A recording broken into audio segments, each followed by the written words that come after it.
শিলিগুড়ির দিকে একটু নজর রাখতে হচ্ছে। সেখানে কিভাবে হোটেল ব্যবসা রমরমিয়ে চলছে অবৈধভাবে এবং নিয়মকে বুড়ো আঙুল দেখিয়ে, সেই ছবি আপনাদের দেখাবো।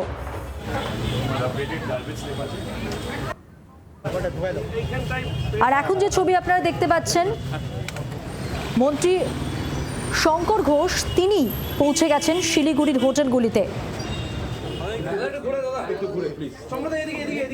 শিলিগুড়িতে হোটেল রেস্তোরাঁতে অভিযান শঙ্কর ঘোষের, দমকল পুরকর্তাদের নিয়ে হোটেলে অভিযান তার। দেখছেন সেই ছবি জি 24 ঘন্টা এক্সক্লুসিভলি।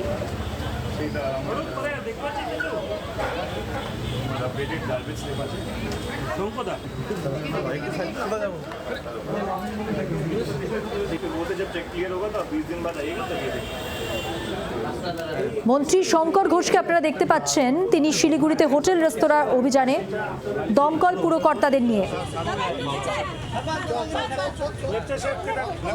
নারায়ণ সিংহ রায় প্রতিনিধি রয়েছেন আমাদের সঙ্গে টেলিফোন লাইনে। নারায়ণ, শঙ্কর ঘোষ, মন্ত্রী শঙ্কর ঘোষ পৌঁছে গেছেন এবার হোটেলে। একেবারেই দেখো শিলিগুড়ির হোটেলে, অর্থাৎ দেখা গেল শিলিগুড়ির স্টেশন ফিডার রোডে শঙ্কর ঘোষ শুধু নয়, পাশাপাশি তিনি দমকল বিভাগের আধিকারিক এবং পৌর শিলিগুড়ি কর্পোরেশনের আধিকারিকদের নিয়ে কিন্তু সরেজমিনে পৌঁছে গেছেন বেশ কিছু হোটেলে।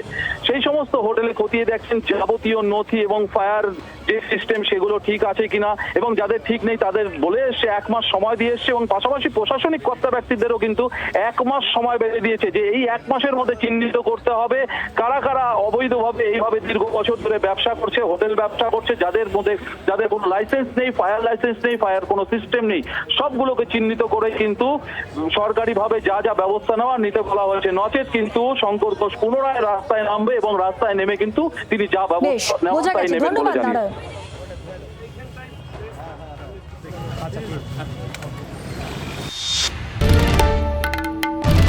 বাংলার আওয়াজ, বাঙালির আবেগ, জি 24 ঘন্টা।